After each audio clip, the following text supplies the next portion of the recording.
മാലിന്യം വലിച്ചെറിയുന്നവരെ അളിയപ്പന്മാർ എന്ന് വിളിക്കുന്നതാണ് ഉചിതം. ശരിക്കും ഈ അളിയപ്പന്മാർ നിശാചരന്മാരാണ്. ഈ അടുത്ത കാലത്ത് നമ്മുടെ കേരളത്തിലെ ഒരു മുനിസിപ്പാലിറ്റി CCTV ഫുട്ടേജ് പരിശോധിച്ചപ്പോൾ ഞെട്ടിപ്പോയി.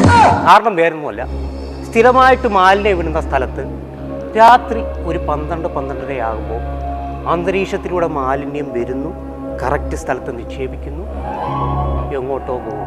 ആരാണെന്നോ എന്താണെന്നോ അറിയില്ല. ഒറ്റ തന്തയ്ക്ക് പിറന്നവനാണെങ്കിൽ ഇവിടെ മാലിന്യം ഇടരുത്.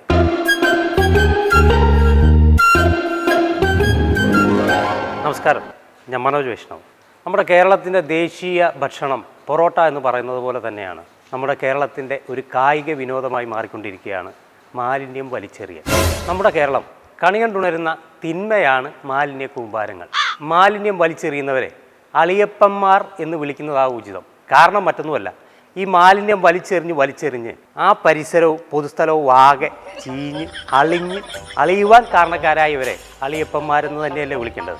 മാലിന്യം അവിടുന്ന് മാറ്റിയിട്ട് വേറെ എവിടെ കൊണ്ടിടണോന്നോട് ഇയാൾ പറയണം. ശരിക്കും ഈ അളിയപ്പന്മാർ നിശാചരന്മാരാണ്. ചില അദൃശ്യ ശക്തികളെ പോലെയാണ്. മാലിന്യം കൊണ്ടിടുവാൻ വരുന്നതോ പോകുന്നതോ ആരും അറിയില്ല. നമ്മുടെ UFAക്ക് പോലും ഇവർ വരുന്നതോ പോകുന്നതോ ഇതുവരെ തിരിച്ചറിയാൻ സാധിച്ചിട്ടില്ല. അതാണ് ഈ അളിയപ്പന്മാർ. ഈ മാലിന്യം വലിച്ചെറിയുന്നത് ഇപ്പോൾ ഒരു ജീവിതചര്യയായി മാറിക്കൊണ്ടിരിക്കുകയാണ്. ഈ അടുത്ത കാലത്ത് നമ്മുടെ കേരളത്തിലെ ഒരു മുനിസിപ്പാലിറ്റി CCTV ഫുട്ടേജ് പരിശോധിച്ചപ്പോൾ ഞെട്ടിപ്പോയി. കാരണം വേറൊന്നുമല്ല, സ്ഥിരമായിട്ട് മാലിന്യം വിടുന്ന സ്ഥലത്ത് രാത്രി ഒരു 12-12:30 ആകുമ്പോൾ അന്തരീക്ഷത്തിലൂടെ മാലിന്യം വരുന്നു, കറക്റ്റ് സ്ഥലത്ത് നിക്ഷേപിക്കുന്നു, എങ്ങോട്ടോ പോകും. ആരാണെന്നോ എന്താണെന്നോ അറിയില്ല. ഇതിങ്ങനെ തുടർന്നപ്പോൾ അവസാനം അന്വേഷണത്തിനിറങ്ങി.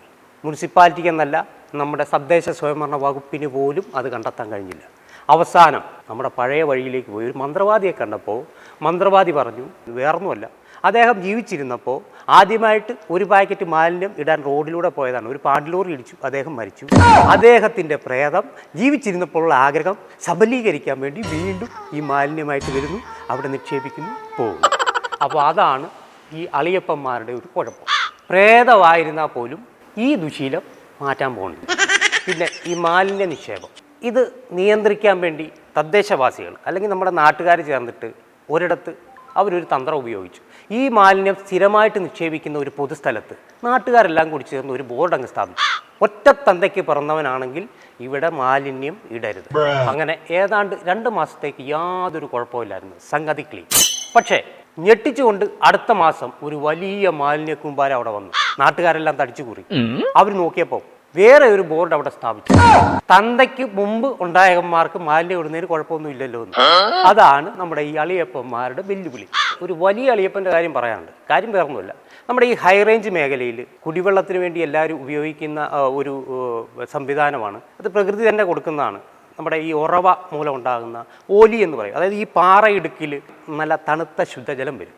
അത് എല്ലാവരും കുടിക്കും. ആ ഏരിയയിലുള്ള ഒരു 10-15 ഫാമിലി കുടുംബങ്ങൾ എല്ലാവരും ഈ ഒരു ഓലി അല്ലെങ്കിൽ ഈ ഒരു ശുദ്ധജല സ്രോതസ്സിനെയാണ് ആശ്രയിക്കുന്നത്. ഒരു ദിവസം എല്ലാവരെയും ഞെട്ടിച്ചുകൊണ്ട് ഇതിലും ഏതോ അളിയപ്പൻ കൊണ്ടുവന്ന് മാലിന്യം കൊണ്ട് നിക്ഷേപിച്ചു. ഇത് ആദ്യമൊന്ന് ശ്രദ്ധിച്ചു, അതെല്ലാം ക്ലിയർ ചെയ്തു. രണ്ടാമത് വീണ്ടും വന്നപ്പം ഈ അളിയപ്പനെ പിടിക്കാൻ വേണ്ടി നാട്ടുകാരെല്ലാം കാത്തിരുന്നു. അങ്ങനെ ഒരു ദിവസം രാത്രി ഈ അളിയപ്പൻ മാലിന്യം കൊണ്ടിരുന്നു, കൈയോടുകൂടി പിടിച്ചു. പോലീസ് വന്നു, തദ്ദേശ സ്വയംഭരണ വകുപ്പ് വന്നു, പഞ്ചായത്ത് വന്നു. അപ്പോൾ പഞ്ചായത്തിൽ നിന്ന് ആൾക്കാർ വന്നപ്പോൾ ഇവനെ കൈയോട് കൂടി പിടിച്ചു. 25,000 പിഴയും ജയിലിലടയ്ക്കാനുള്ള ശിക്ഷയും നൽകുമെന്ന് പറഞ്ഞപ്പോൾ ഈ അളിയപ്പൻ പറഞ്ഞു, എൻ്റെ കുഴപ്പമില്ല, പഞ്ചായത്തുകാർ പറഞ്ഞിട്ടാണ് ഞാനിത് ചെയ്തതെന്ന് പറഞ്ഞു. എന്ത് പറ്റിയടാ? ചായ നെറുകന്തലേ കയറി ബ്ലോക്ക് ആയതാ. ഇനി നീ എങ്ങാനും പഞ്ചായത്തുകാർ ഞെട്ടിപ്പോയി. ഞങ്ങൾ ആരോടും പറഞ്ഞിട്ടില്ല വേസ്റ്റ് വലിച്ചെറിയരുതെന്നാണ് ഞങ്ങൾ പറഞ്ഞിട്ടുള്ളത്. ആര് പറഞ്ഞു? എനിക്ക് മെസ്സേജ് അയച്ചു എന്ന് പറഞ്ഞ് വാട്സപ്പിലെ മെസ്സേജ് കാണിച്ചു കൊടുത്തു. ആ മെസ്സേജ് ശ്രദ്ധിച്ചപ്പോൾ അവരും ഞെട്ടിപ്പോയി. മാലിന്യം ഉറവിടത്തിൽ തന്നെ സംസ്കരിക്കുക. ഈ അളിയപ്പൻ പറഞ്ഞു, നിങ്ങൾ ഇങ്ങോട്ട് മെസ്സേജ് അയച്ചിട്ടാണ് ഞാൻ അയച്ചത്. അപ്പോൾ അവർ പറഞ്ഞു, എടാ മണ്ട, ഇത് ഉറവിടത്തിൽ സംസ്കരിക്കുക എന്നുള്ളതാണ്, അല്ലാതെ ഉറവയുള്ള ഇടത്ത് നീ സംസ്കരിക്കരുത്. അവന് 25,000 പകരം 50,000 പെറ്റി അടിച്ച് 3 വർഷം അവൻ ജയിലിലും കിടക്കേണ്ടി വന്നു. ഇതാണ് ഈ അളിയപ്പന്മാരുടെ ഒരു കുഴപ്പം. അപ്പോൾ ഈ വീഡിയോ കാണുന്ന നിങ്ങളെല്ലാവരും നിങ്ങൾക്ക് പരിചയമുള്ള അളിയപ്പന്മാരോട് പറയണം, മാലിന്യം വലിച്ചെറിയുന്ന ഈ ദുശീലം ഉപേക്ഷിക്കാൻ പറയണം. അപ്പോൾ നമുക്കിനി മതിലുകളിൽ സ്റ്റിക്ക് നോ ബിൽസ് എന്നുള്ളത് മാറ്റിയിട്ട് പ്ലാസ്റ്റിക് നോ ബിൽസ് എന്നാകാം. ഓക്കെ. അപ്പോൾ നിങ്ങൾക്ക് ഈ വീഡിയോ ഇഷ്ടപ്പെട്ടെങ്കിൽ നിങ്ങൾ ലൈക്ക് ചെയ്യുക, ഷെയർ ചെയ്യുക, ഈ ചാനൽ സബ്സ്ക്രൈബ് ചെയ്യുക. അപ്പോൾ ഞാൻ നിങ്ങൾക്ക് ഇഷ്ടപ്പെട്ട വേറൊരു വീഡിയോയുമായിട്ട് ഞാൻ വീണ്ടും വരും. Thank you.